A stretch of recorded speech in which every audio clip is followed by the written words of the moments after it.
अब जो हम लोग पढ़ने वाले हैं वो है इम्पल्स। इससे पहले हम लोगों ने पढ़ रखा है Newton second law of motion क्या कहता है। Newton second law of motion कहता है कि अगर आप फोर्स अप्लाई करते हो तो वो मोमेंटम के चेंज के रेट के बराबर होता है, यानी P2 माइनस P1/T। ये तो हम लोगों का फोर्स हो जाता है। तो अगर आप क्रॉस मल्टीप्लाई करो फोर्स मल्टीप्लाई टाइम, ठीक है, इक्वल्स टू हो जाता है P2 माइनस P1। ठीक, तो ये जो क्वांटिटी मिला वो क्या मिला? अब बोलोगे सर ये तो चेंज इन मोमेंटम है। ये rate of change in momentum और ये चेंज इन मोमेंटम, क्या अंतर है दोनों में?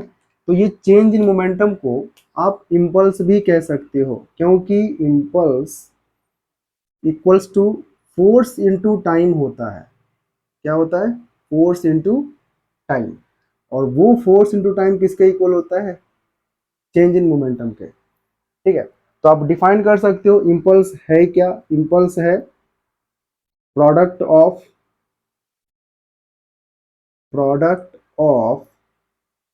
Force and time. ठीक है, product of force and time is known as impulse. यहां तक आप ये भी कह सकते हो कि change in momentum is also known as impulse. तो इम्पल्स क्वांटिटी आया कहाँ से? तो इसको जो समझने का तरीका है, कुछ एप्लीकेशन से हम लोग समझते हैं। आप सब लोग क्रिकेट के बारे में जानते हैं, क्रिकेट सब कोई खेलते हो।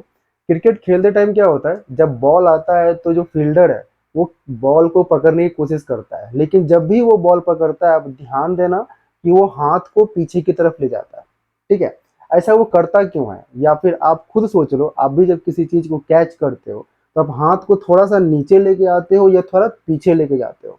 ठीक है, दूसरा एग्जाम्पल बताता हूँ। आप कहीं थोड़े हाइट से अगर जंप करते हो नीचे की तरफ, ठीक है, थोड़ा हाइट से आपने जंप मारा, तो आप जंप मारते समय अपने बॉडी को, यानी अपने घुटना को थोड़ा सा बेंड करते हो ताकि आप थोड़ा सा डाउन हो जाओ।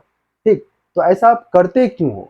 मतलब कहीं पर भी अगर फोर्स लग रहा है या कुछ ऐसा काम कर रहे हो तो उस चीज को आप डिले करते हो। क्या कर रहे हो? आप डिले कर रहे हो, लेट कर रहे हो।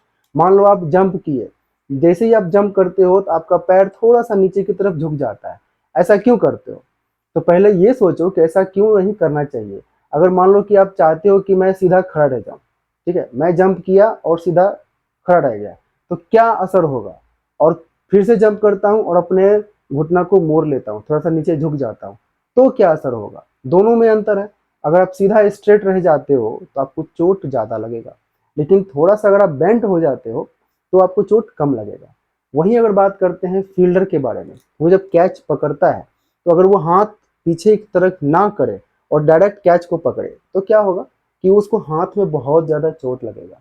वही अगर वो हाथ पीछे कर लेता है तो उसको चोट कम लगता है। होता क्या है, अगर आप मोमेंटम को छोड़ के सिर्फ फोर्स और टाइम के बारे में बात करो, अगर मोमेंटम का चेंज इन मोमेंटम को कांस्टेंट मान लिया जाए तो हमारे पास बचता है फोर्स इनटू टाइम।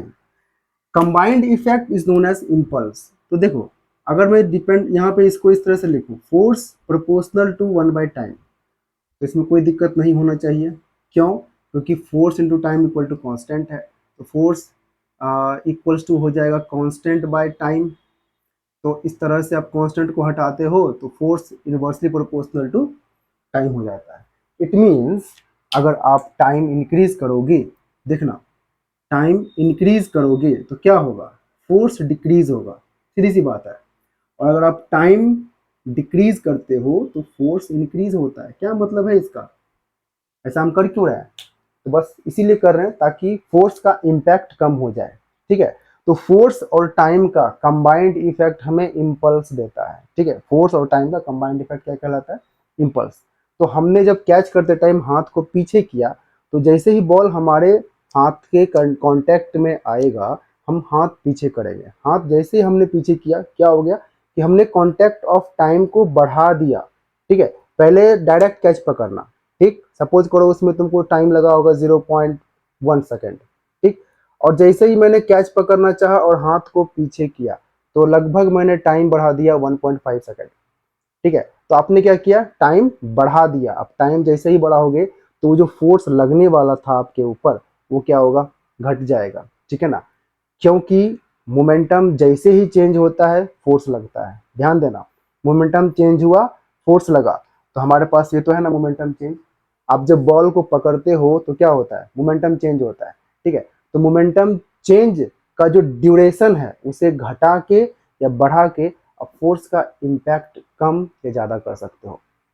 समझो फिर से, अगर चेंज इन मोमेंटम बहुत छोटे समय में होता है तो फोर्स बहुत ज़्यादा होगा। ध्यान से, अगर आपने बॉल को तुरंत रोका, एकदम जस्ट मिली सेकेंड में रोका, तो फोर्स आपके हाथ पे बहुत जोर से लगेगा, ठीक है, आपको चोट भी लग सकती है।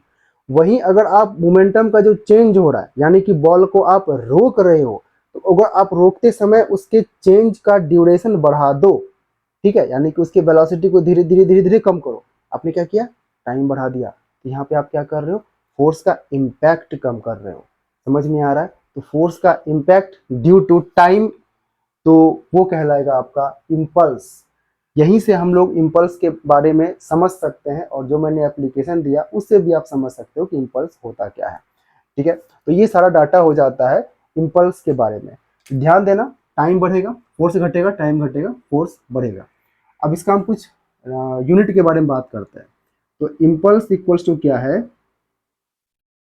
इम्पल्स इक्वल्स टू है फोर्स इनटू टाइम। तो पहले आप यही देख लो, न्यूटन पर सेकेंड आप इसे कह सकते हो, न्यूटन सेकंड कह सकते हो, न्यूटन सेकंड। तो ये पहला यूनिट हो जाता है। दूसरा यूनिट आप यहाँ से निकाल सकते हो, आप इसे कह दोगे impulse equals to change in momentum. तो मोमेंटम का तो यूनिट वही रहता, meter, sorry KG meter per second. ठीक है, तो ये हो जाता है इम्पल्स का यूनिट। सिंस ये जो आपका है मोमेंटम, ये तो वेक्टर क्वांटिटी है, तो इम्पल्स भी क्या होगा, वेक्टर क्वांटिटी होगा। ध्यान देना, इम्पल्स भी हो जाता है आपका वेक्टर क्वांटिटी। तो इस सारी चीज़ों से आपको पता चल जाता है कि इम्पल्स होता क्या है।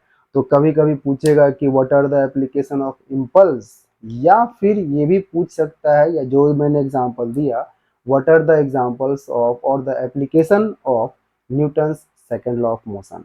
तो जो मैंने एग्जांपल दिया वो दोनों में ही आता है, न्यूटन के सेकंड लॉ में भी आता है और इम्पल्स में भी आता है। ठीक है, अब हम लोग बात करते हैं न्यूटन के थर्ड लॉ के बारे में। न्यूटन्स थर्ड लॉ क्या कहता है? तो न्यूटन्स थर्ड लॉ के अकॉर्डिंग है कि एवरी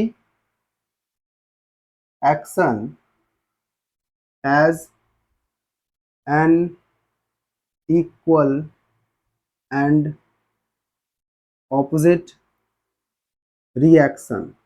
देखो, एक्शन है और रिएक्शन है, एक्शन रिएक्शन दोनों ही फोर्स है, ध्यान देना दोनों ही फोर्स है।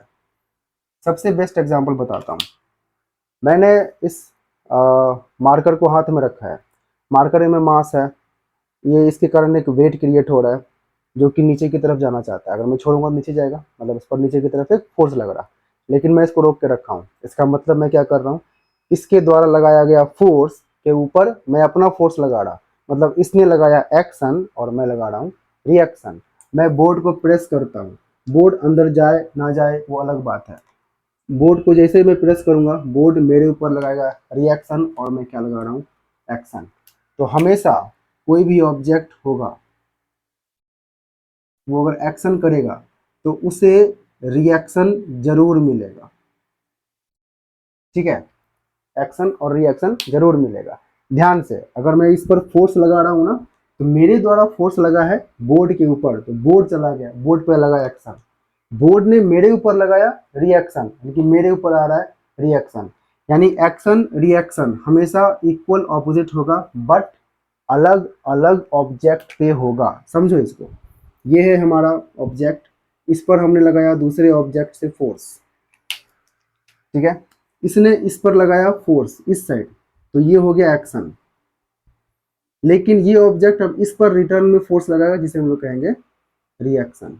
दोनों सेपरेट है, दोनों में कोई रिश्ता नहीं है। आप एक्शन रिएक्शन को इक्वल ऑपोजिट बोल सकते हो, लेकिन दोनों अलग अलग ऑब्जेक्ट पे लगता है। कंफ्यूजन क्या होता है, अगर मान लीजिए कि बोला गया सर इसमें एक्शन लगाया हमने, रिएक्शन भी मिला, तो दोनों तो जीरो हो जाएगा ना, क्योंकि इक्वल है, ऑपोजिट है, तो ऑब्जेक्ट मूव कैसे करेगा? ऐसा नहीं होता, क्योंकि अगर आप एक्शन लगाते हो तो जो लगा रहा होगा ना, मान लो ये लगाया तो उस पर रिएक्शन मिलेगा।